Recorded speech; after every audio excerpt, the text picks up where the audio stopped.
Like this show and want to make your own? Let me tell you about Anchor. It's free, and they have creation tools that allow you to record and edit your podcast right from your phone or computer. And now you can even add any song from Spotify directly to your episodes. The possibilities are endless for what you can create, whether it's music analysis, your own radio show, or something the world's never heard before. Anchor will distribute your podcast for you so it can be heard on Spotify, Apple Podcasts, and many more. And you can also make money from your podcast with no minimum listenership. It's everything you need to make a podcast in one place. So download the free Anchor app or go to anchor.fm to get started. Hi, I'm Nicole.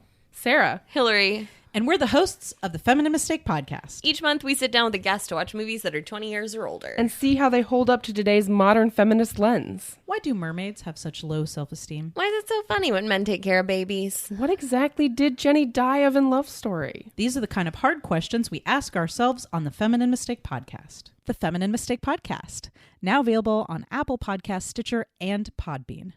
Do you guys think that was okay? Yeah, I don't know. We sounded kind of shrill. Really? Yeah, women's voices are just so grating on the radio. Yeah. Oh, man, you're right. Yeah, I mean, have you ever heard those guys over at the Nerdist or Last Podcast on the Left? I mean, they're just biologically more funny than we are. That's so true. Yeah.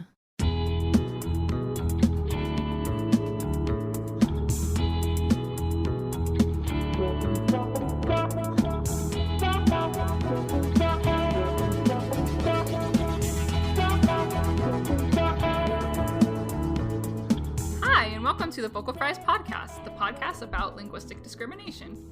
I'm Carrie Gillen. And I'm Megan Figueroa. So today we have a guest to talk about foreign accents and how we discriminate against them. Yes. So that's exciting. And super relevant always. Always. Yeah. I feel like there's always a news article that's about someone being an asshole about how foreign accents or accents they perceive to be foreign. But yeah. That's a good one. Yeah, but we do have some adorable news. Well, I don't know if I call it news, but we had the most awesome shout out from a podcast called How to Make a Memory with Jennifer Tierney. I was delighted when I heard it. Yeah, me too. That's very sweet. Yeah, and I totally understand the feeling of wanting to be, she mentioned wanting to be internet friends, and I totally get it.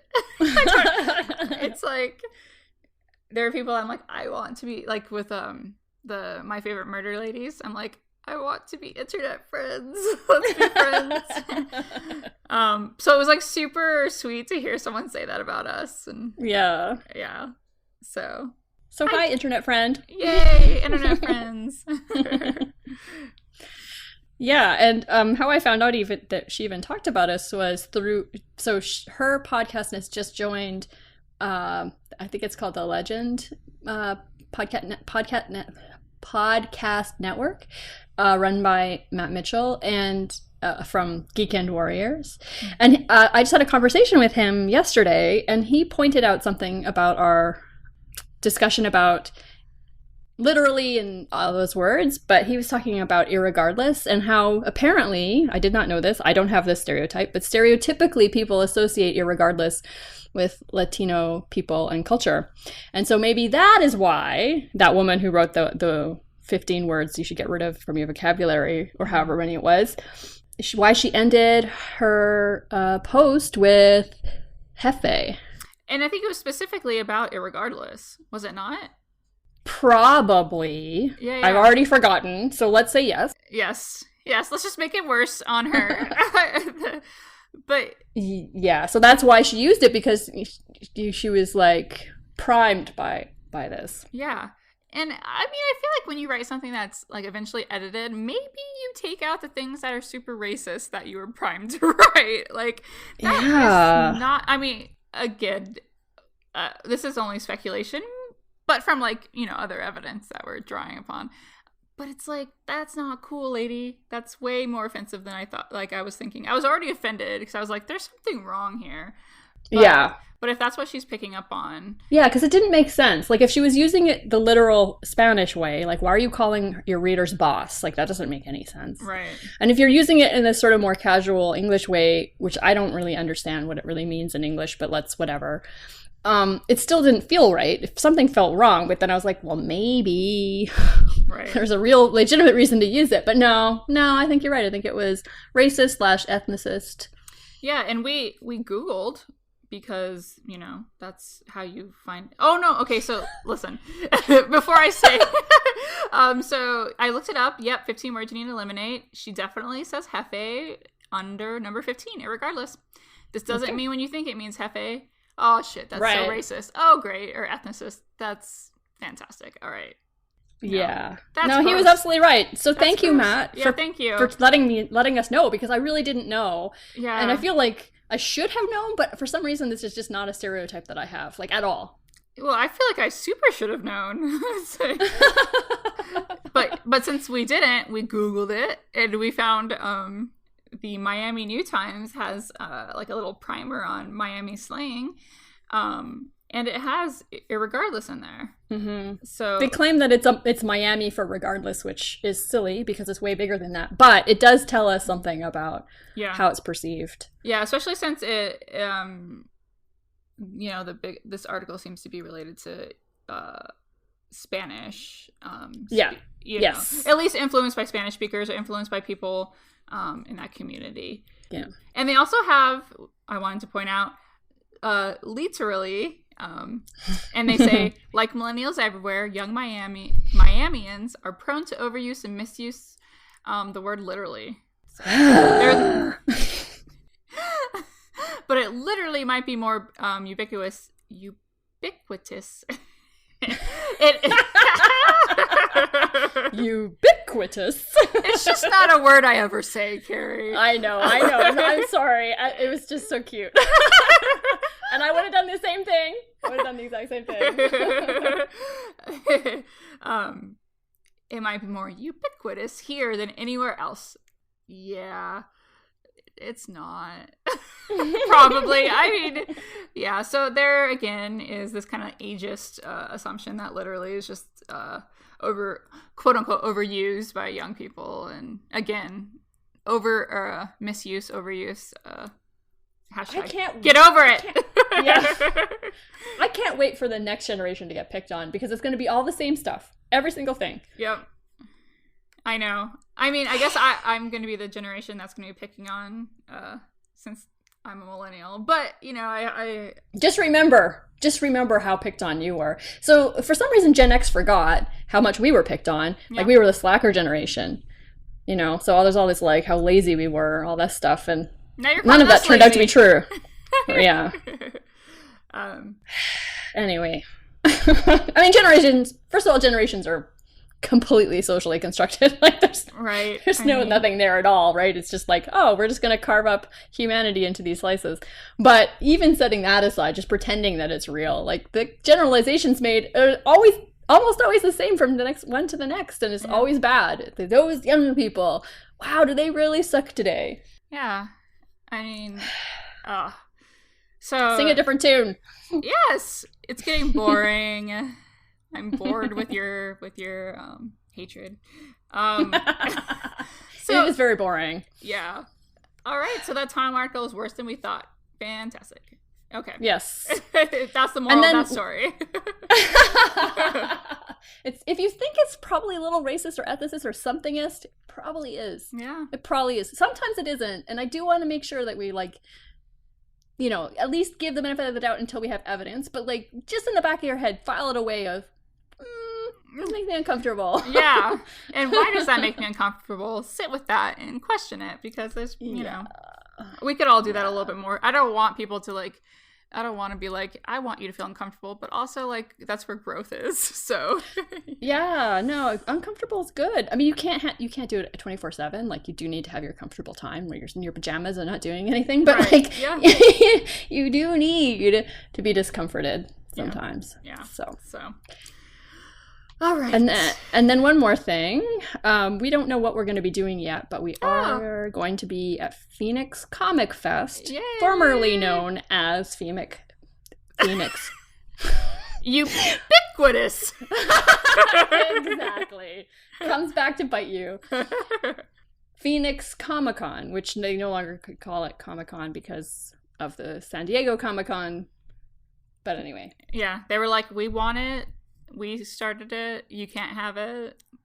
So they sued Denver, and they won. Yeah. But before they even won, Phoenix decided, not let's not deal fighting. with that. Yeah. So they changed it to Comic Fest. So hopefully we'll be doing something around linguistic discrimination, but we don't know yet. Yep. So we'll let you know. I know. So, that's exciting. I'm really excited. Yeah, me too. This is peak nerd for me.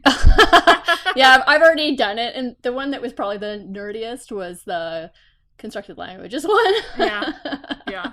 So no matter what we do, it won't be as nerdy as that. Yeah. Okay. Well, you're just trying to take it away from me. Thanks a lot. You're like, No, I'm just saying I'm nerdier, I guess, which is not necessarily a good thing. yeah. Well, you are. That's true. You are nerdier. That's true. It's not. True. It's not a judgment. I say, I can't help it that I was born so cool. Yeah. Well, maybe on that note, Yeah. shall we? So now we will be talking with Ethan Kutlu of the University of Florida about foreign accents and the discrimination against people who have one. Yay.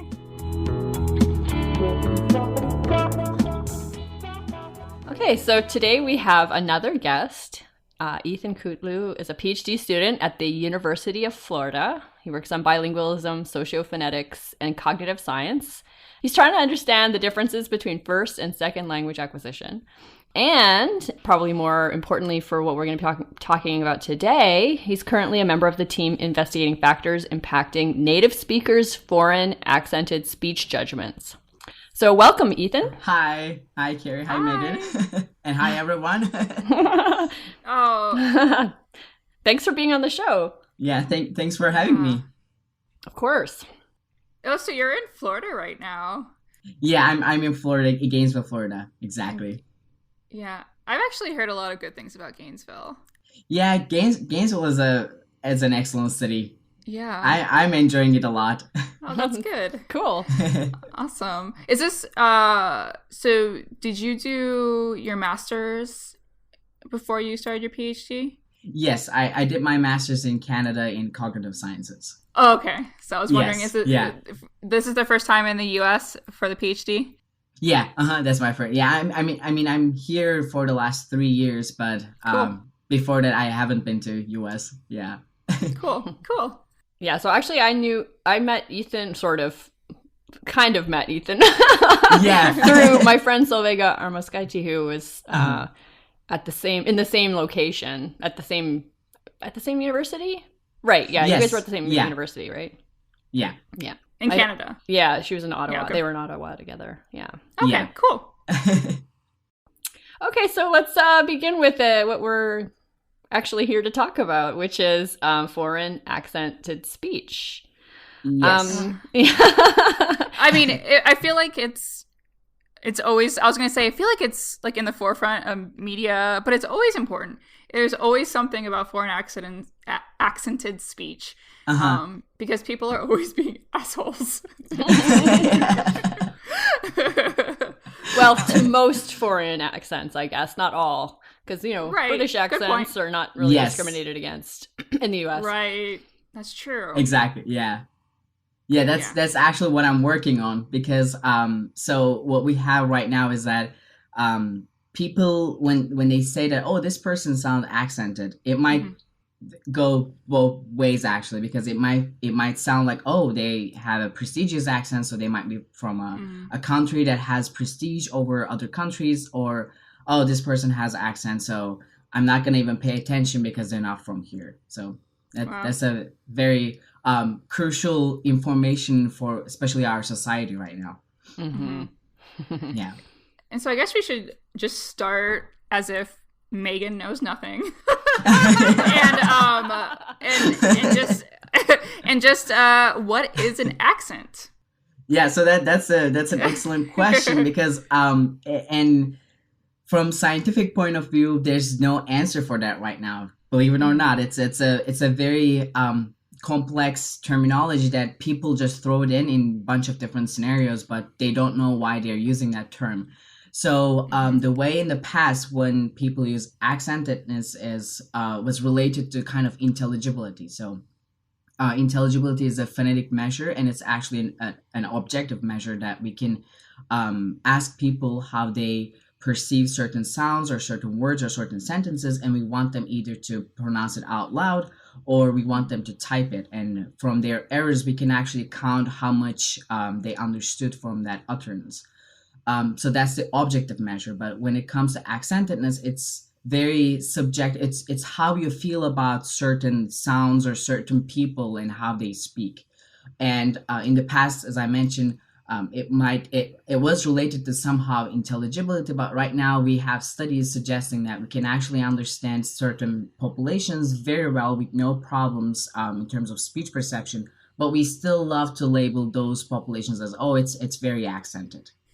So it's the terminology itself is actually evolving as the societies are evolving and languages are evolving, and it's hard to keep up with it because it's changing from populations to populations, from countries to countries, and we use it every day, almost. Yeah. Yeah. I've never actually thought about how how to define an accent changes from population to population. How we kind of all have our own definition of what an accent is. Yeah. Yeah, and every person has their own accent. So if you, for instance, while you're listening to me, you might hear certain, because English is my third language. I was not even exposed to English until the age of 15. And when I was exposed to that, I was back in Turkey, and I heard it from Turkish people who acquired English as a second language. So I never heard the difference between, for instance, an interdental sound like th and a t sound. So for me back then, they were the same sounds. And when I moved to Canada, all of a sudden I was like, okay, there's this interdental sound. Either Canadians pronounce different things differently, or I have no idea about English. And then I had to acquire that sound. So you might hear some certain Turkish features coming out right now when I'm speaking, but I also have that Canadian raisings for my vowels in certain contexts. But I have the Southern English, so I might also throw in certain Southern accent. So it makes me unique in a way that I have these three combinations of from different geographical places, and you can actually trace that back to the origin. So that's what is fascinating about accents. And I'm thinking about, even within you're saying how you have this so the Canadian influence and then the Southern influence now. I'm thinking about hierarchy of accents and how we've talked about Southern English on this show. Southern English is completely disparaged in the U.S. Yeah, exactly. Yeah. And again, that goes to the side of prestige, because in United States, at least, Southern English is not considered as a prestigious accent. Southern people are most of the times considered as uneducated, or they don't pay attention to how they speak. But we know that it's not true, because you can be very well educated but have Southern accent. And if you compare that to United Kingdom, for instance, how we look at England and how we look at Queen's English, which is known also as RP, received pronunciation. Queen speaks with a Southern accent, but in United Kingdom, South refers to the best part of the country. So sometimes the geographical parts of how language interacts with geography and how that interacts with socioeconomic status, it's also very amazing. And also, Canadian raising is mocked in the United States too. Yeah, exactly. So you're getting mocked from all directions. Yep. Yep. That's my life. Yeah. So are some people better at understanding foreign accents? Yeah, so that's actually what I'm working on for my dissertation, because there's evidence suggesting that if you are exposed to different types of languages or different types of accents, you're actually better at understanding, again, people from a foreign accent or even a dialectal differences. but you will have to be exposed to a bunch of different varieties within the language, and that will kind of feed your how you access those words in your own brain. Because what we do in our brain is that we collect that data and we separate them into segments and super segments, and the more you have exposure to different varieties, you're actually expanding your kind of dictionary in the brain that helps you to access to those the lexicon. So I can easily say that having exposure to a bunch of different varieties is actually very beneficial, and we observe that especially in bilinguals, that they're very quick at accessing different information constantly. Another thing that bilinguals are better at. Yep, exactly. Bilingualism is better. Multilingualism. Yep. Is this? Yes. What, Oh, that over. I was just going to ahead. say that this makes. I was watching the Great British Baking Show with my friend, and I was like, Oh yeah. having trouble understanding some of them, and she was just like, just wait. Once you start binging this, you're gonna get better at understanding them. And it's true, I'm getting a little bit better each time, so that totally makes sense to me. Yeah, because so that's the when you're exposed to a certain dialect or accent at the first time, that's the intelligibility part, because you're not expecting to hear certain variants of sounds, so you're kind of surprised, or you're trying to make sense of what's happening, because it's a different way of speaking the same language, right? So what happens is that with exposure, your brain actually collects that data, and it kind of categorizes sounds in a way that, oh, okay, this should go with this sound and this should go with these sounds. And then you try to come up with, okay, yeah, now I understand. There's no issue with understanding. I'm seeing your cognitive science background. I love it.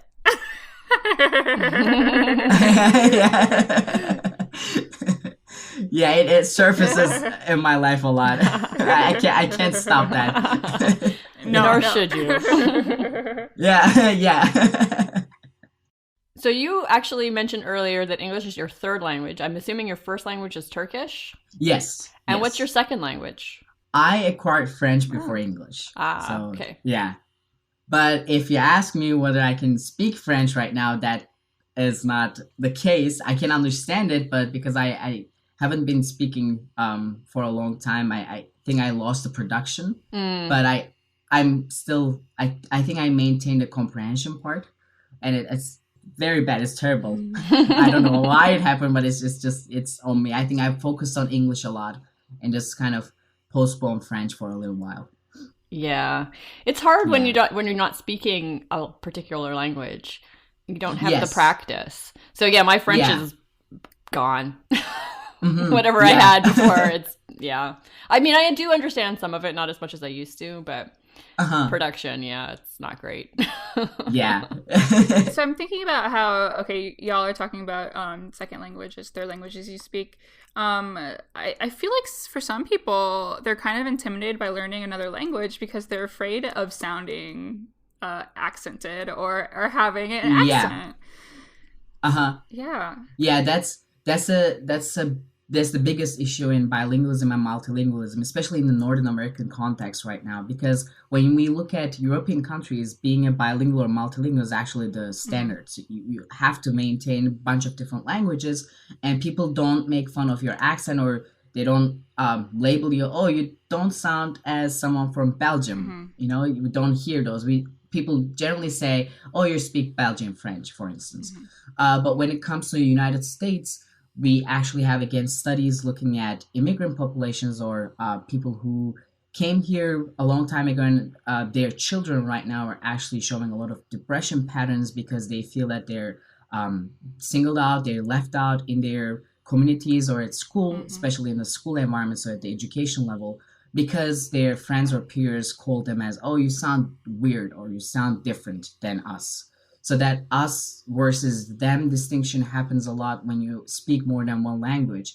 And it's such a shame because, again, a lot of bilingual studies are suggesting that bilingual population is actually very kind of unique in a way that you know when to use which language, because sometimes those people use both languages at the same time, which we call as the code switching context, that they know that the population actually understand both languages at the same time, so they maintain both languages.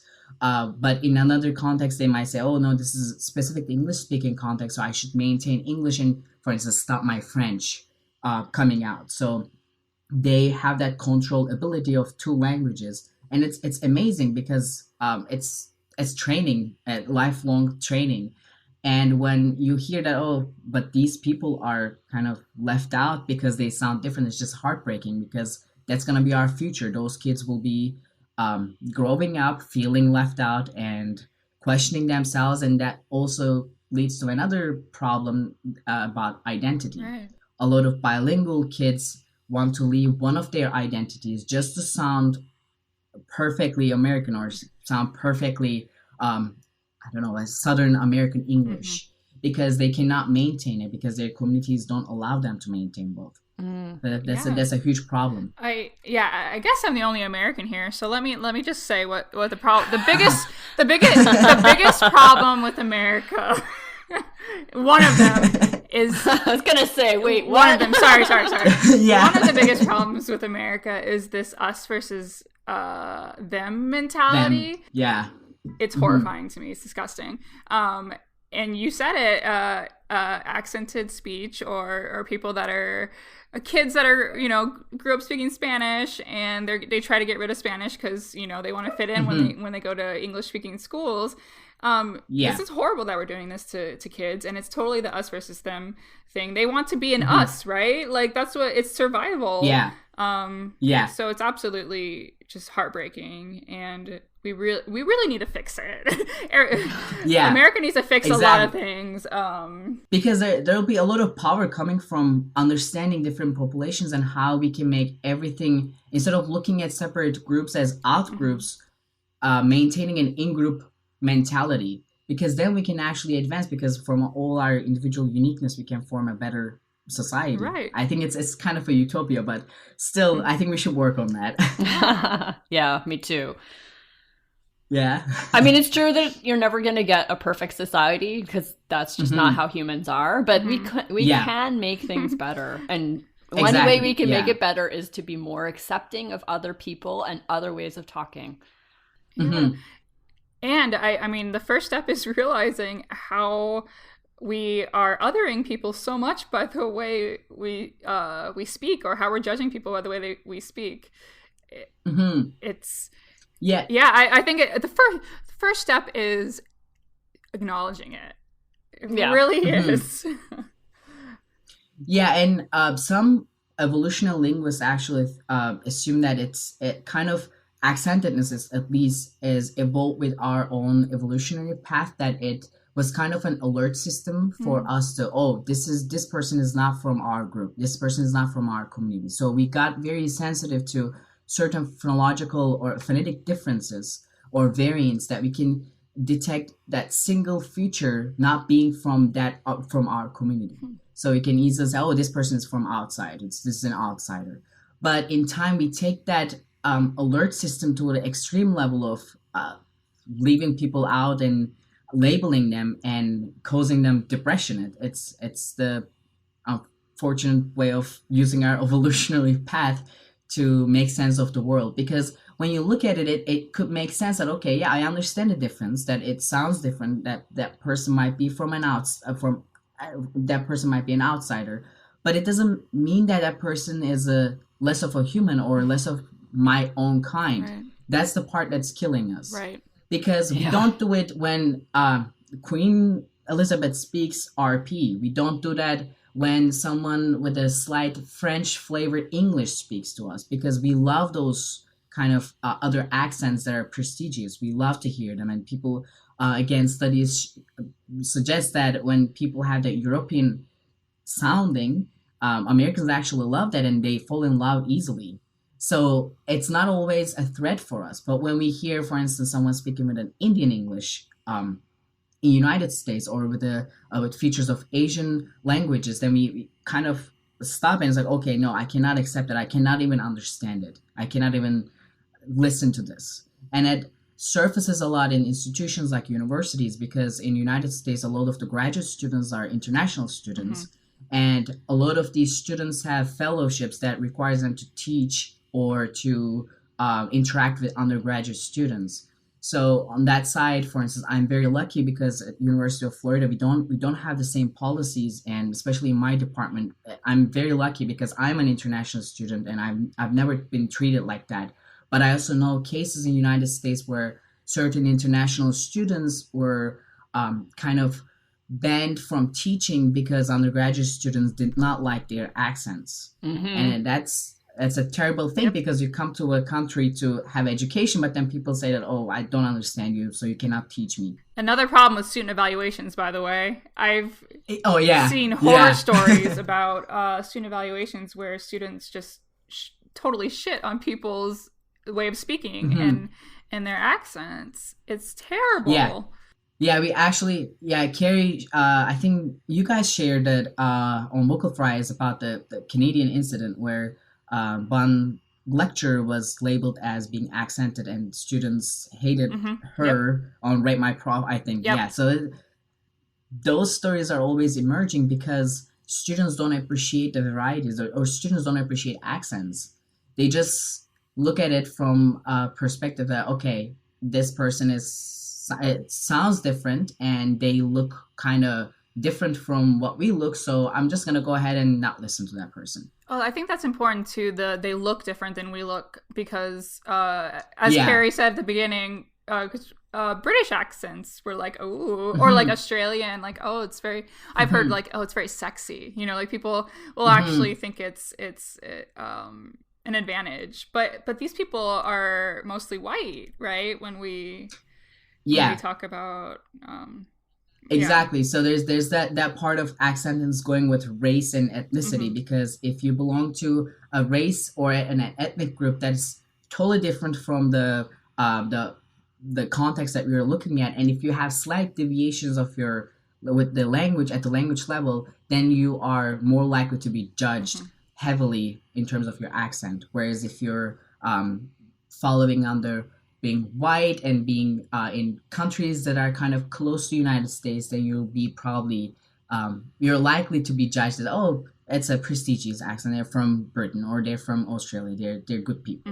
So this is why I'm a little bit suspicious of the evolutionary claim, because we only use these differences against other people when it kind of suits other agendas.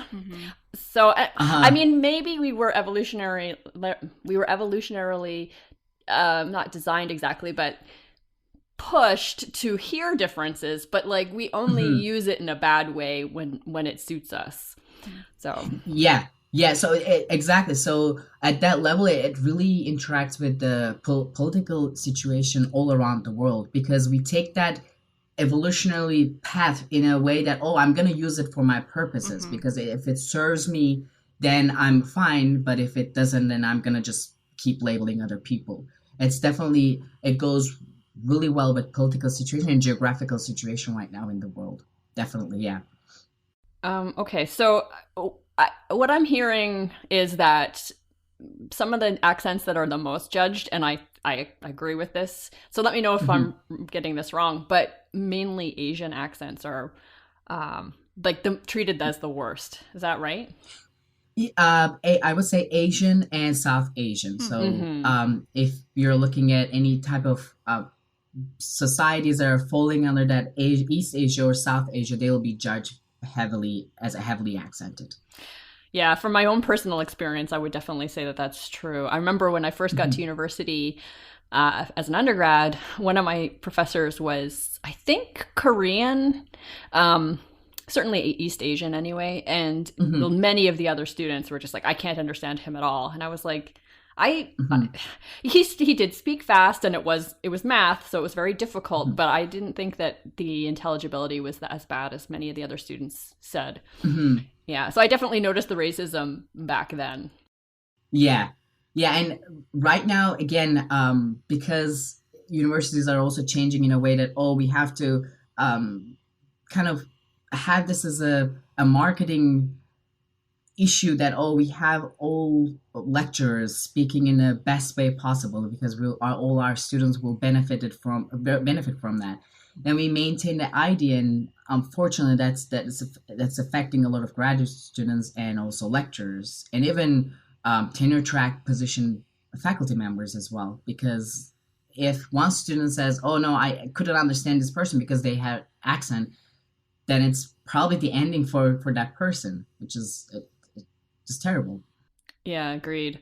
I actually was on not a committee. Every once in a while, I would be asked to come in and judge people's ability to be TAs. And one of the criteria was really like, how intelligible are they? And it was very unsettling, but I was really trying to make sure that, yes, actually this person is not being a good teacher as opposed to only being slightly accented. Because there were a couple of times when the other judges on the panel would be like, oh, I just didn't understand them at all. And I was like, no. Yeah. They were fine. Yeah, that's another issue, especially in so that's one application. But when we look at linguistic studies, we also see that emerging a lot in the data that we're collecting right now, because most of linguistic research is focusing on native speaker judgments and how native speakers judge certain linguistic phenomena. But then we see variation even within the United States, that there are differences, grammatical differences in Southern accents and Southern dialects, I would say, and Northern dialects, and the West and East Coast are different.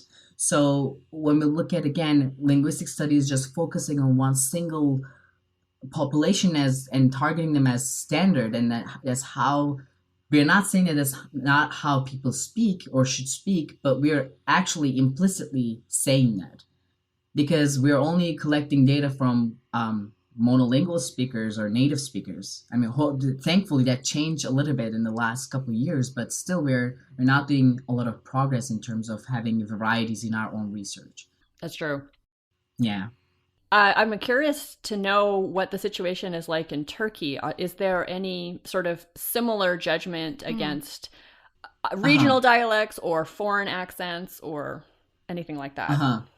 Yeah. Oh, yeah. I mean, it happens again, probably all around the world, because in Turkey, especially. Okay, so Turkey is a maze. So there are a bunch of different ethnic groups, peacefully, I think, lived in the same area for a long time, and then they lost their peace, unfortunately.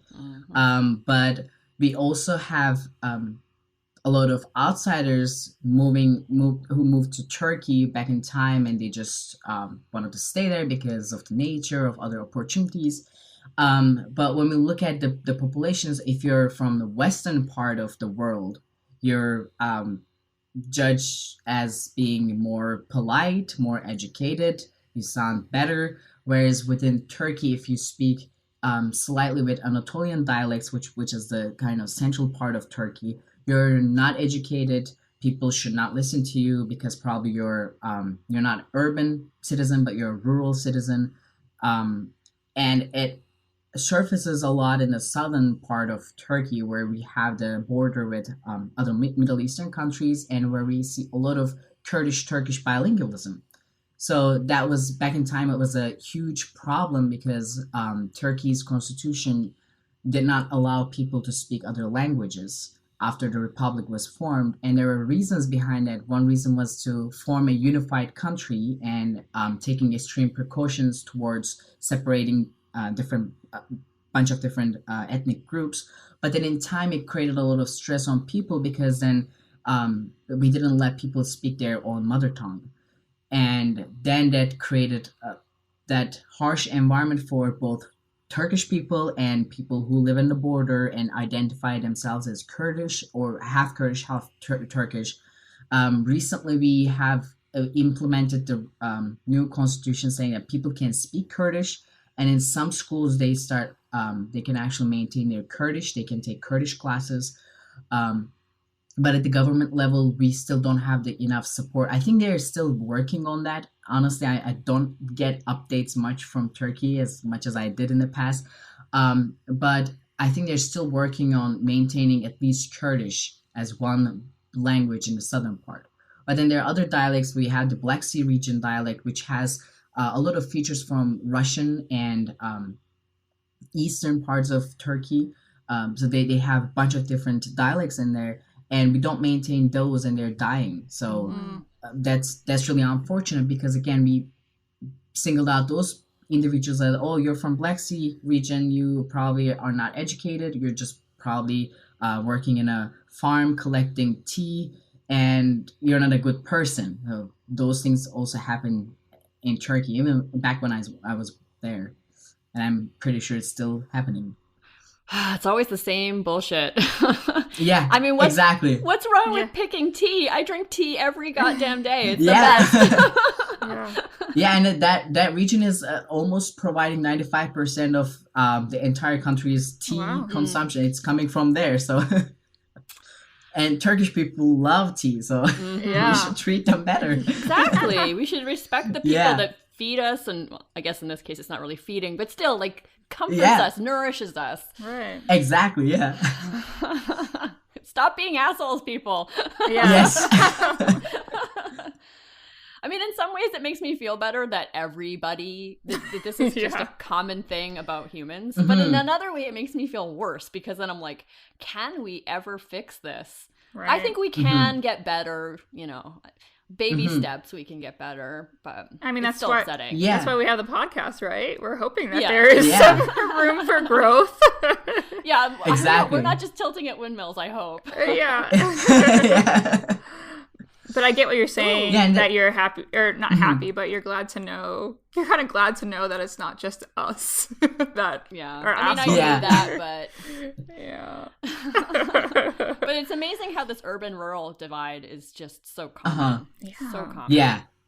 Yeah.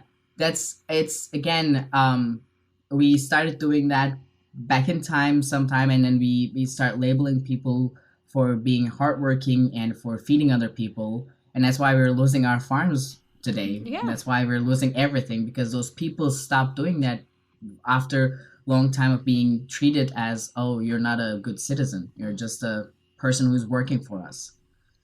So are there any other questions, Megan? I guess I would ask, as a takeaway for our listeners, Ethan, why is judging foreign accents so shitty?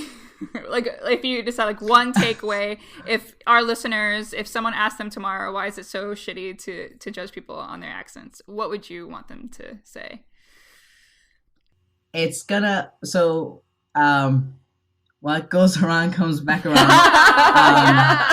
If we judge people right now with their accents, one day another future population might judge us for our own American English, maybe. So we shouldn't do that. We should teach the world that everyone has accents, and it's unique, and it's what makes us perfect, and it's what makes us human, that we maintain that uniqueness about our conversations, and we should just appreciate it instead of singling out people. It's that one thing that we carry. I have a great. I had the opportunity to work with Caroline Wilshire, who works on World Englishes and Indian Englishes, and she gave this example from other scholars that she heard back in time. And she said accents are kind of like viruses, but they don't damage us. We just carry them to places, and we just implement them, and from that we grow new things. And it's one thing that we take with languages that everyone carries without knowing it, and then we share it with other people, and then other people share it with other people, and it just grows like that. So we should just stop for a second and listen to people with both of our ears, fully kind of engaging in a conversation, and understand them, and try to understand, for instance, their background, why they're here, and we should appreciate that. Oh my goodness, it's very sweet. I love it.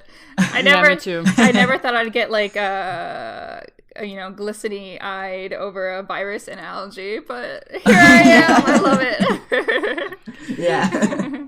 Well, we carry virus RNA in our DNA, I believe. Like, they're just a part of us, so they're not always bad. Yeah. Some viruses are actually for us to connect with each other. I love it. I love it. Me too. Thank you so much, Ethan. Thank you.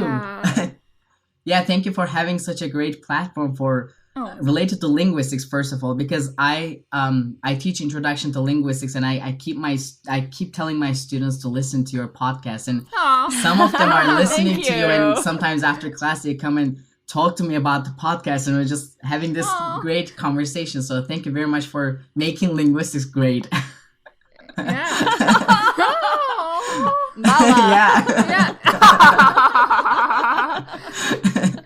Oh, thank you so much. Yeah. That makes me very happy. Me it's too. exactly what I wanted, you know? Yeah, I really think we needed something like this in linguistics, because linguistics is not a new field, but it was kind of getting into this weird notion of, we're scientific and we have to exclude everything, but then we are trying to be inclusive, but then we stopped doing that. We were not inclusive, and you guys are including both linguists and non-linguist people and trying to educate public, which I think we should all do in linguistics and in other fields. Yeah, me too. Yes. I mean, me too. I mean, other fields do a better job, I think, of communicating. Not all fields, but many fields do a better job of communicating what they're doing. Like, there's like famous physicists and famous biologists talking about their field, but there's not that many linguists who talk about linguistics to the public. A few, but not enough. Yeah. And language is the most human thing, right? And a lot of linguists, I'm going to say it, forget about the person. Forget about the human when they study language. And I think it's important that we don't forget that this is a very human thing that we're looking at. Yeah, perhaps the most human thing. Because remember, back in the day, there were all these things that humans were supposed to be unique for, like having tools and all these other things. And all of those things have been knocked down, and the only thing that really remains is language. Yeah, crows were like, bitches. Hold my beer. Yeah, exactly. Give me that goddamn stick. I love crows, by the way. They're amazing. Okay, well, again, thank you so much. And we will always leave our listeners with one final word, which is, don't be an asshole. Don't be an asshole. Yeah, don't be an asshole, people. Thanks. Yeah, thank you very much, guys. Thank you. Bye. Okay, bye. The Vocal Fries podcast is produced by Chris Ayers for Halftone Audio. Theme music by Nick Granum. You can find us on Tumblr, Twitter, Facebook, and Instagram at Vocal Fries Pod. You can email us at vocalfriespod@gmail.com.